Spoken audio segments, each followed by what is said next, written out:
박수로 영광 돌려드립니다. 네. 우리는 공로 없으나 우리 하나님의 은혜로 우리가 사는 줄을 믿습니다. 우리 믿음의 은혜와 고백이 함께하기를 바랍니다.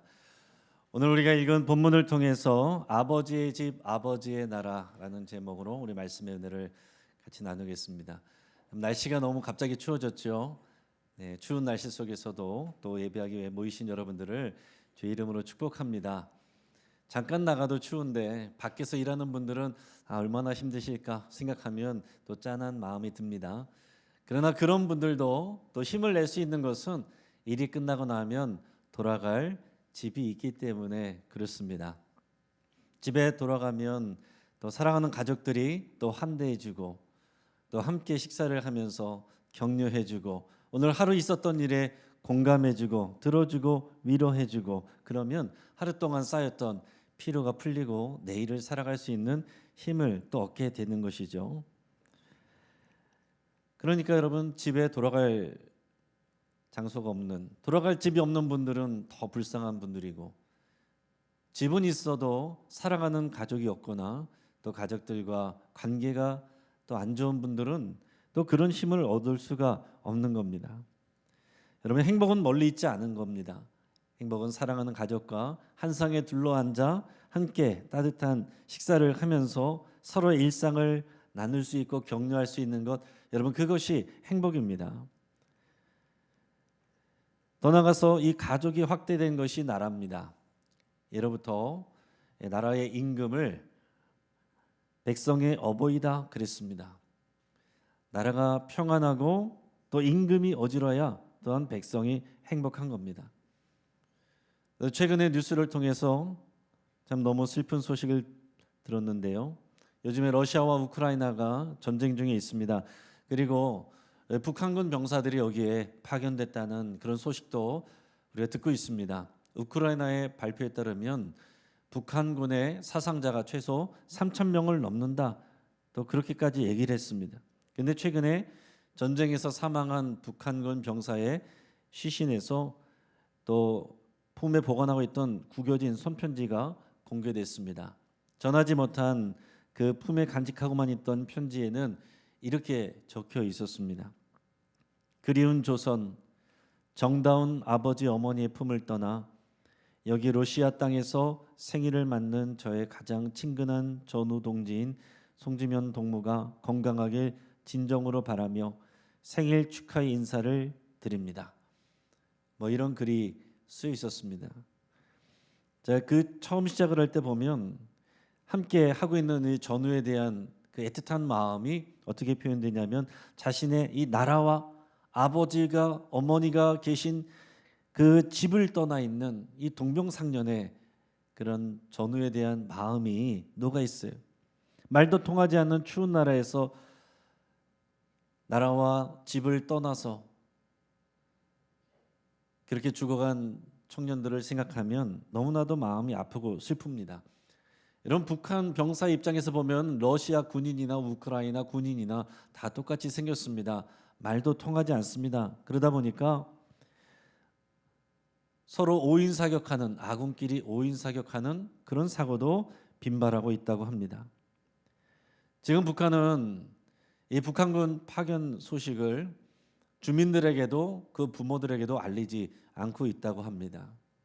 사랑하는 자녀가 저 알지 못하는 외국의 추운 곳에 가서 한낮 총알바지로 내몰리고 있다는 사실을 알면 그 부모들은 얼마나 속상하고 원통하겠습니까? 내 생각해 보면 이 북한군을 사살한 우크라이나 군인들도 마찬가지입니다. 우크라이나 군인들도 자신의 나라를 지키기 위해서 자신들의 가족을 지키기 위해서 하는 일들이에요. 자, 이 북한 군인들에게 그나마 힘이 되고 소망이 된 것은 자신의 나라와 집으로 돌아갈 수 있을 것이라는 그런 소망임과 기대입니다. 속히 임무가 빨리 끝나서 사랑하는 나라로 사랑하는 집으로 돌아가야지 하는 그런 마음으로 견뎠을 겁니다. 여러분 이렇게 나라와 집 또 조국과 가정 이것은 우리 인생에 의미를 부여하고 우리의 사명을 밝혀줍니다. 그리고 자기 정체성의 근간이 되는 거예요. 이 나라와 집에 대해서 정확하게 우리가 확신이 없는 사람은 우리 살아갈 의미도 잘 못 느낍니다. 그래서 안중근 의사와 같은 이 독립운동가들도 보면 이 나라를 위해서 또 사랑하는 가족들을 잠깐 멀리하고 나라를 위해서 이렇게 애쓰고 수고했습니다. 나라가 건강해야 가정이 건강할 수 있고 또 이 가정이 잘 세워져야 나라도 튼튼해지는 겁니다. 다 연결이 돼 있어요. 우리가 평상시에는 잘 느끼지 못하다가 나라를 잃어버리게 될 때 나라와 조국이 이렇게 중요한 거구나 하는 것을 깨닫게 됩니다. 그래서 일제 강점기를 경험하신 분들 또 한국 전쟁의 그 피해를 경험하신 분들은요 지금도 이 나라의 소중함에 대해서 또 각별한 마음을 갖고 있습니다. 근데 대부분의 이 전후 세대들은 또 그런 마음이 희박하죠. 그래도 외국을 나가 보면 우리나라, 우리 조국 이런 마음이 또 이렇게 생기게 됩니다. 요즘에는 어디를 가나 한국에 대해서 사람들이 이제 환영을 합니다. 또 우리나라 자동차나 가전제품을 사용하는 모습을 외국에서 보면 우리가 또 자부심을 느끼기도 하고 여기서는 흔히 보는 사람들이지만 외국에서 우리 한국 사람들 만나면 또 그렇게 반가울 수가 없습니다. 현재 우리나라가 우리나라 여권을 가지고 들어갈 수 있는 무비자로 들어가서 여행할 수 있는 나라가 전 세계 193개 국가나 된다고 합니다. 그래서 이 여권의 이 파워가 우리나라 여권 파워가 세계 2, 3위를 다툰다고 그래요. 자, 그러니까 오히려 여러분 해외 나가면 여권 관리를 더 잘해야 되는 거죠. 그만큼 인기가 있기 때문에 또 이제 분실 위험이 더 큰 겁니다. 다 뒤집어서 생각하면 우리나라 우리 조국이 이렇게 잘 되는 것 이것이 나의 기쁨이 되고 나의 일이 되는 겁니다. 밖에 나가서 어려운 일 당하면 나라가 조국이 지켜주는 거예요. 또 한편 집도 마찬가지입니다. 평상시에는 우리가 돌아갈 집이 있다는 사실에 대해서 별로 감사할 일이 없습니다. 당연한 것처럼 여깁니다. 그러나 우리가 집을 멀리 떠나 있거나 집에 돌아갈 수 없는 그런 상황에 있다가 또 집을 가게 되면 그 집이 얼마나 귀한 것인지 소중한 것인지 그것을 생각하게 됩니다. 물론 이 건물인 집을 말하는 것이 아니라 사랑하는 가족들이 있는 그 집, 가정을 말하는 거겠죠. 이런 우리들의 신앙생활도 마찬가지입니다. 우리들의 신앙생활의 의미를 확인시켜주고 정체성을 확인시켜주고 사명을 확인시켜주는 기준은요 나라이고 집입니다. 그래서 여러분 우리 그리스도인들은 이 나라에 대해서 집에 대해서 우리가 잘 확신을 갖고 복음 안에서 생각을 해야 됩니다. 오늘 본문을 통해서 그 하나님의 가르침을 새롭게 확인할 수 있기를 바랍니다.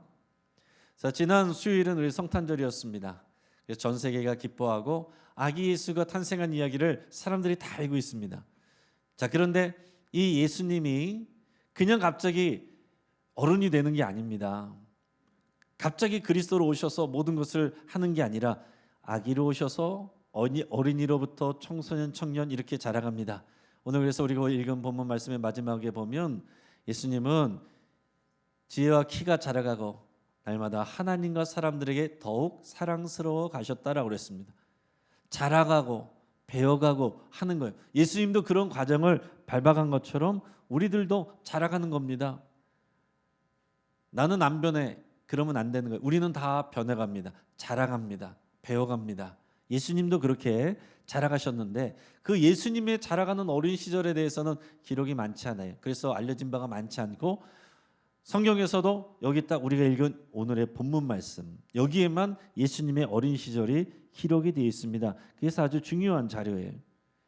자, 예수님이 어린 시절을 어떻게 지냈는지 이 내용을 우리가 같이 나누겠는데 자, 오늘 본문을 보면 예수님이 12살 되었을 때의 이야기입니다. 예수님의 부모 요셉과 마리아는 하나님을 경외하는 경건한 사람들이었습니다. 그들은 매년 6월절이 되면 그들이 살고 있는 갈릴리 나사렛에서 남쪽에 있는 유대 땅 예루살렘까지 약 150km 되는 거리를 그 6월절 제사와 축제에 참여하기 위해서 걸어서 갑니다. 이게 보통 일이 아니겠죠. 자, 원래는 성경에 보면 이스라엘에 세 가지 절기가 있고 다 참여를 해야 됩니다. 6월절, 77절, 초막절 세 번을 1년에 가야 되는데 그러나 주전 586년에 이 남유다까지 멸망하고 나서 사람들이 뿔뿔이 흩어졌어요.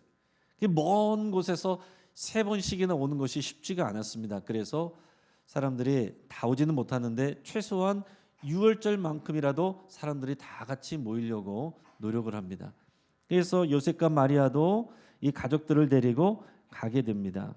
근데 구약시대 율법에 보면은요, 원래는 성인 남자들이 모이라고 돼 있습니다. 근데 후대에 랍비 힐렐이라고 하는 이 랍비가 여자들도 축제에 참석하도록 권고를 하면서 이후로는 그렇게 지켜져 왔습니다. 그래서 요셉과 마리아는 아내와 함께 또 가족들과 어린 자녀들과 함께 장남인 12살 된 예수님과 그의 동생들 그리고 친척들 그리고 함께 이웃들 다 모여서 예루살렘으로 가게 되는 겁니다.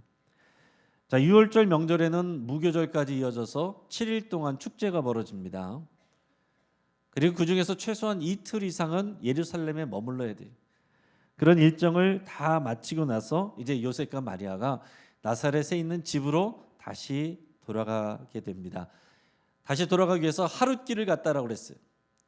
하룻길을 갔는데 하룻길을 가서 보니까 아들 예수가 없는 것을 그때서 발견하게 됐습니다.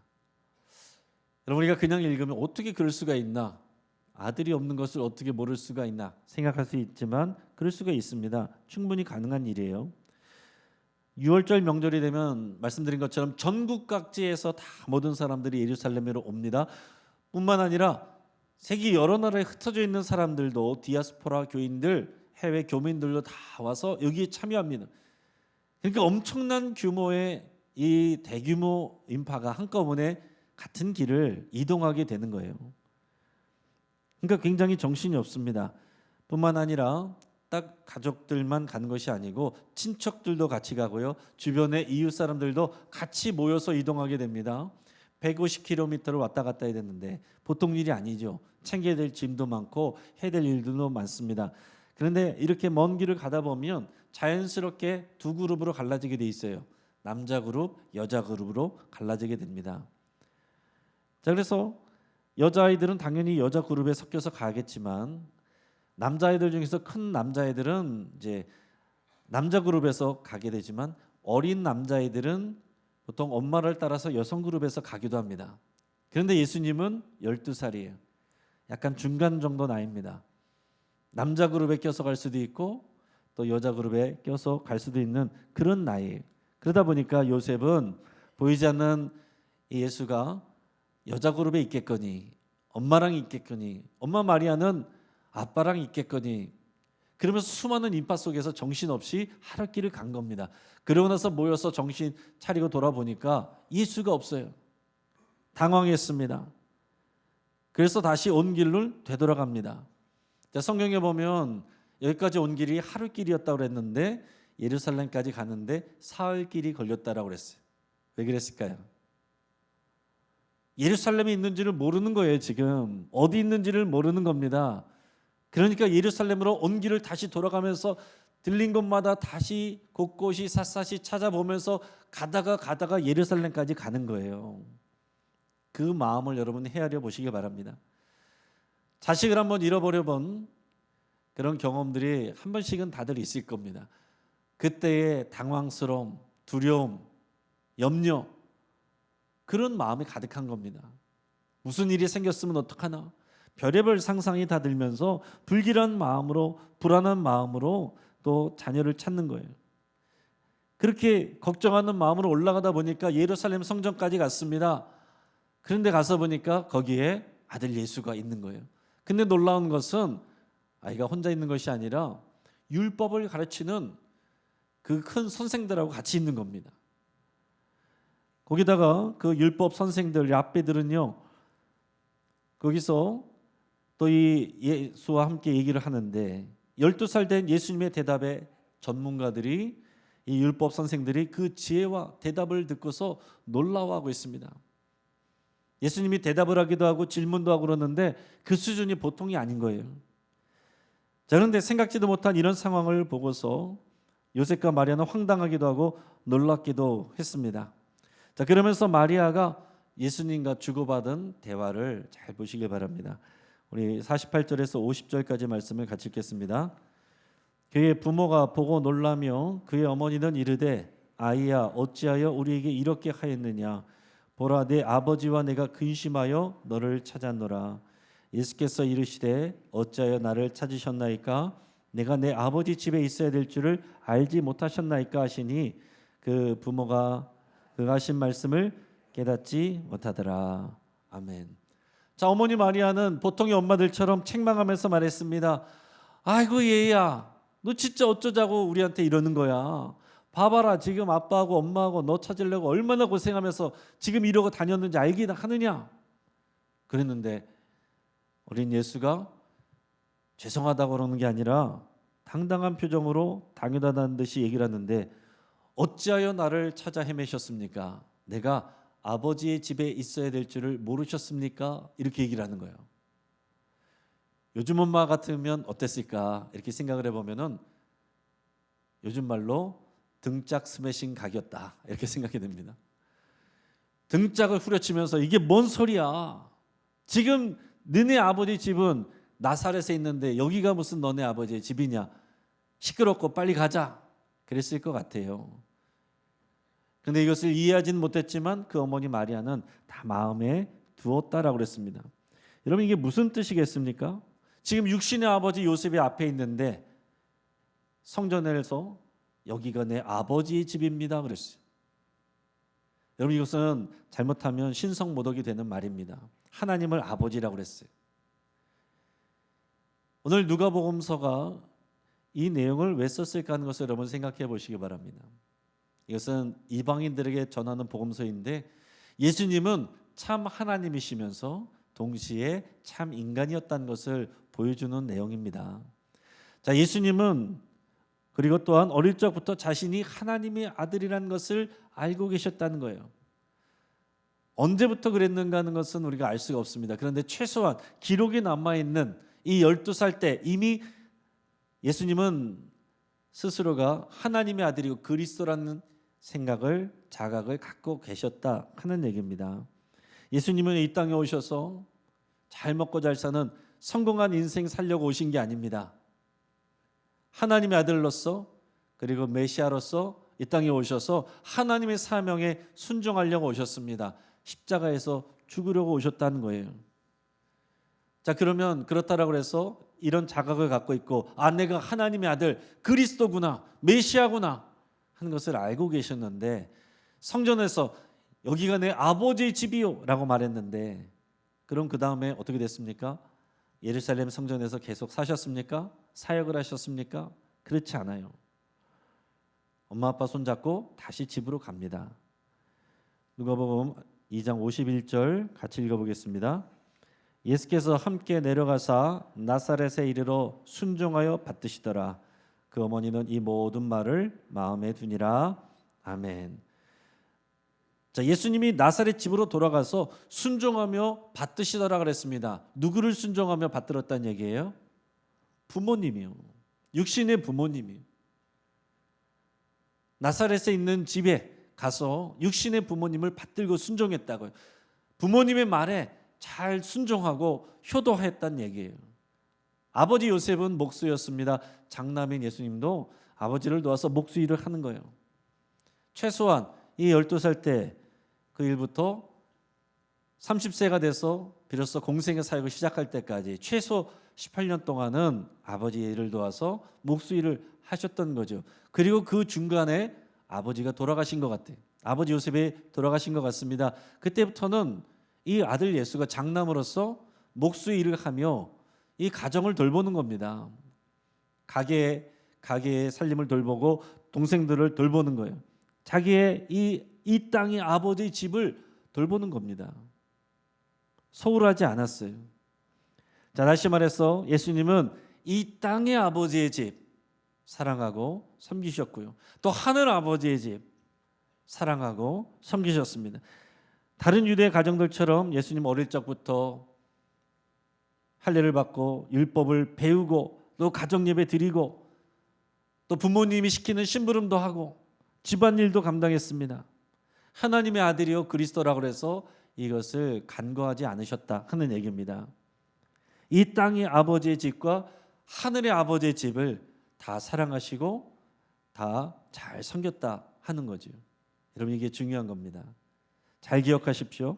자, 그러면 예수님이 나라에 대해서는 어떻게 생각하셨을까요? 나라에 대해서는 어떻게 생각하셨는가? 당연히 이 땅의 나라를 사랑하고 섬기셨습니다. 그걸 어떻게 알 수 있을까요? 자, 율법은 우리에게는 그냥 종교적인 또 경전으로, 구약에 나오는 옛날 경전으로 이렇게 생각을 하지만 이것은 하나님께서 나라의 법으로 주신 겁니다. 그러니까 율법을 지키는 것은 나라의 법을 지키는 거예요. 율법을 지키는 것은 그 나라를 사랑하고 섬기는 일입니다. 이 땅에 하나님께서 나라를 세우시기 원하셨어요. 그래서 이스라엘을 불러서 언약을 맺고 하나님은 그들의 하나님이 되시고 백성들은 하나님의 백성이 되는 언약을 맺었습니다. 그 언약, 약속의 기준이 뭐냐면 율법이에요. 그리고 그 율법이 그 나라의 법입니다. 그 나라의 법을 잘 지킬 때 하나님께서 그 나라를 강성하게 해주시는 거예요. 자, 해마다 6월절이 되면 부모님과 함께 예수님이 예루살렘 성전에서 예배하고 축제에 참여했습니다. 평상시에도 율법을 암송하고 그 말씀에 순종하고 실천했습니다. 하나님께 감사드리고 부모님께 효도하고 이웃들을 또 섬기고 배려했습니다. 그것이 바로 이 땅의 나라, 하나님의 나라를 사랑하는 일이었습니다. 내야 될 세금도 다 냈고요. 이 땅의 나라의 질서에 순종했습니다. 자, 하나님은 구약 시대에 하나님의 나라를 제사장이 이끌어가는 나라라고 해서 제사장 나라라고 표현을 하셨습니다. 처음에는 왕이 없었지만은 사람들이 요구를 해서 하나님께서 왕을 허락하셨고 왕정 시대가 시작됐는데 이스라엘의 왕정 시대는요 역사적으로 500년이 다 못 갔습니다. 다 망해버렸어요. 왜 망했는지 아십니까? 율법을 제대로 지키지 않아서. 그 율법을 하나님이 나라의 법으로 주셨는데 왕들이 백성들이 율법을 지키지 않아서 나라가 망한 겁니다. 하나님이 지켜주셔야 되는데 백성들이 율법을 지키지 아니하니까 그 나라가 설 수가 없는 거예요. 그리고 나서 약 580년 6년 후에 예수님이 이 땅에 오신 거예요. 근데 그 땅의 나라는 여전히 어둠 속에 있습니다. 혼란 속에 있습니다. 대제사장들은 다 타락해 있습니다. 돈 주고 매간매직합니다. 종교 지도자들이 그렇게 돼 있고 나라의 임금도 정당성이 없는, 정통성이 없는 헤롯이란 자가 뇌물 주고 그 자리에 앉아 있고 로마의 또 식민 지배를 받고 있고 사람들이 다 고통 속에 있어요. 어둠 속에 있습니다. 자, 그래서 예수님은 이 땅에 새로운 하나님의 나라를 가져오신 거예요. 하나님의 나라를 가져오셨습니다. 예수님이 뭐라고 선포하셨나 성경 말씀 잘 읽어보세요. 회개하라, 하나님의 나라가 가까이 왔느니라. 그리고 나중에 선포하실 때 제자들에게 하나님의 나라가 이미 임하였느니라 이렇게 말씀하셨고, 산상수호는 하나님 나라 백성이 어떻게 살아가야 되는지 새로운 법을 주시는 내용들이에요. 그래서 예수님을 믿는 사람들은 하나님의 나라를 살아가는 사람들입니다. 더 이상 구약의 제사장 나라를 따라가질 않아요. 그래서 구약 성경에 나오는 이 성전, 우리가 그게 필요가 없습니다. 제사장 필요가 없습니다. 제물도 필요 없습니다. 예수님이 성전 되고 우리 교회 공동체가 성전이 되고 예수님이 대제사장 되시고 또 직접 제물이 되셨습니다. 십자가에서 죽으셨습니다. 그 구약의 모든 율법의 요구를 다 이루셨어요. 그래서 우리를 위해서 이 모든 것을 이루셔서 단번에, 영원히 단번에 제사가 이루어진 겁니다. 그게 어디서요? 십자가에서요. 그래서 우리는 십자가를 그냥 죄인의 죽음으로 보는 것이 아니라 십자가가 바로 하늘 성전이고 십자가에서의 죽음이 영단번에 이루어진 우리를 위한 제사가 되는 겁니다. 그래서 우리는 이제 성전도 없어도 되고요, 제사장도 없고요, 그리고 제물을 갖고 오지 않아도 됩니다. 우리는 이 예배를 제사라고 표현하지 않아요. 목사를 제사장이라고 말하지 않습니다. 우리 모두가 만인 제사장입니다. 우리는 하나님을 직접 만나요. 저는 인도자이죠, 리더고요. 그뿐만이 아니라 우리가 성전입니다. 우리가 성전이에요. 그러면서 우리가 예수님을 믿고 예배합니다. 더 이상 우리는 할례를 받지도 않고 제사법을 따르지도 않습니다. 저도 한 번도 동물을 잡아본 적도 없어요. 우리는 예수님을 믿고 예수님의 이름으로 하나님을 예배하고 있는 겁니다. 하나님 나라를 살아가는 거예요. 근데 이게 종교적인 영역만이 아니라 나라의 개념인 거예요. 여러분 이것을 잘 생각하시기 바랍니다. 근데 이 하나님의 나라는 보이는 제도적인 나라가 아니라 보이지 않는 나라예요. 그래서 처음에는 제자들도 이것을 잘 이해를 못했습니다. 이제는 우리가 하나님의 나라를 어떻게 살아가냐면 교회에서 신앙생활하고 교회 왔다 가서 예배한 것으로 여러분 신앙생활이 끝나는 게 아닙니다. 교회 예배가 끝나면 여러분들의 진짜 신앙생활이 시작되는 거예요. 여러분들이 삶의 자리로 돌아가서 하나님 나라의 가치를 가지고 그 하나님의 말씀에 순종하면서 살아갈 때 우리가 하나님 나라를 살아가게 되는 겁니다. 그런데 예수님이 말씀하실 때 하나님의 나라가 눈에 보여지는 나라가 마지막 때에 온다라고 그랬어요.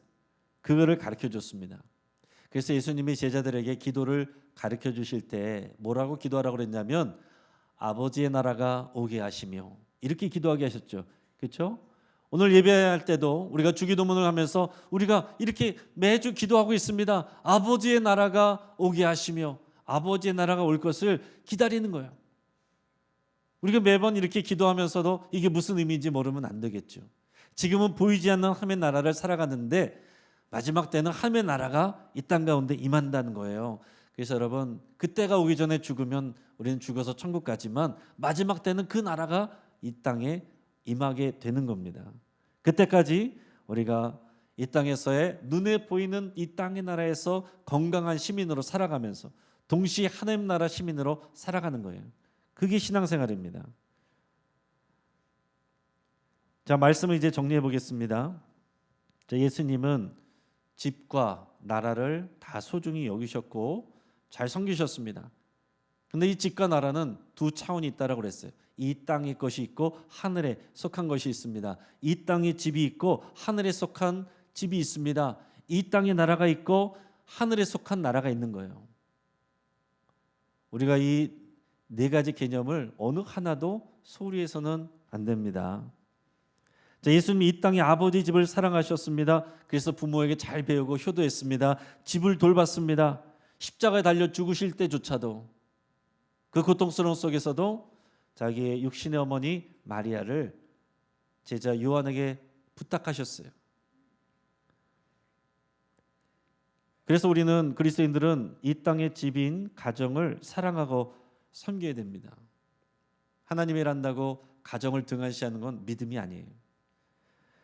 더 나아가서 하늘 아버지의 집은 교회입니다. 하늘 아버지의 집은 이 교회를 우리가 사랑하고 섬기는 것이 마땅한 일이죠. 그래서 이 가정과 교회가 우리를 돌보는 것입니다. 우리가 살아갈 이유를 주는 것입니다. 우리를 보호하는 거예요. 그리고 예수님은 이 땅의 나라를 소중히 여기셨습니다. 섬기셨습니다. 이 땅의 나라의 법을 지키셨어요. 그러면서 하늘 아버지의 나라를 가르치셨습니다. 우리 그리스도인들도 마찬가지입니다. 이 땅의 나라, 우리는 대한민국에 속해 있고요. 그래서 건강한 국민으로, 건강한 시민으로 우리가 섬겨야 돼요. 그러면서 동시에 하나님의 아버지의 집을 또 그 나라를 사랑하며 섬기는 사람들인 거예요. 그러니까 여러분, 이 땅의 아버지의 집으로 인해서 먼저 감사할 수 있기를 바랍니다. 우리가 그냥 여기 있는 사람 아무도 없습니다. 예수님도 가정을 통해서 오셨고 부모님을 통해서 왔습니다. 당연히 부모님에게 효도하고 가정을 돌보는 것, 사랑하는 것, 우리 가정이 믿음 안에 서게 하는 것, 이게 하나님의 거룩한 뜻이에요.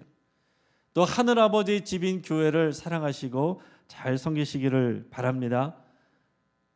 교회 와서 예배 한번 했다고 끝나는 것이 아닙니다. 우리가 교회 공동체로서 내가 교회로서 여러분 살아가는 거예요. 또 이 땅의 나라 대한민국을 사랑하시기를 바랍니다. 또 감사할 수 있기를 바랍니다. 지금 우리나라 대한민국은 큰 어려움과 위기를 겪고 있습니다. 남한과 북한으로 나뉘어져 있고요. 우리 대한민국은 또한 양진영으로 나뉘어져 있습니다. 정치적인 신념에 따라서 나뉘어 있을 뿐만 아니라 세대 간의 갈등으로도 지금 격화되고 있습니다. 탄핵 정국으로 인해서 온 나라가 흔들리고 들썩이고 있습니다. 그러나 여러분, 우리가 정의가 이루어지도록 불의와 불의에 대해서 함께 싸우시기를 바랍니다. 그렇지만 그 가운데서도 우리는 서로에게 적이 아니라 이웃이란 것을 잊지 마시길 바랍니다. 서로의 다른 입장과 생각에 귀를 기울여야 돼요. 나의 생각과 입장이 다른 사람들에게 받아들여지기를 원한다면 다른 사람의 입장과 생각도 들어줘야 돼요. 귀를 기울여줘야 됩니다. 소통할 수 있어야 됩니다. 상대방을 없애버려야 될 대상으로 바라보면 나라가 망할 수밖에 없습니다. 없애버려야 될 적이 아니라 더불어 살아야 될 우리의 이웃으로 바라봐야 되는 거죠. 이게 성경적인 가르침입니다. 또한 하늘 아버지의 나라를 여러분 사모하시길 바라요. 우리가 이 땅에서 살아가지만 하나님 나라의 가치관을 배워가시고 그 가치관을 따라서 살아가시기를 바랍니다. 세상이 말하는, 또 방송에서 말하는, 여러분의 친구들이 말하는 주서들은 그런 내용이 아니라 하나님 나라의 가치를 잘 배우시고 하나님 나라를 살아가시기를 주의 이름으로 축복합니다. 그래서 이 땅 가운데서 여러분의 삶의 자리에서, 가정에서, 교회에서, 일터에서 정의와 공의를 행하시고 인자와 긍휼을 베푸시는 그런 나라로 살아가시기를 축복합니다. 같이 한번 기도하겠습니다.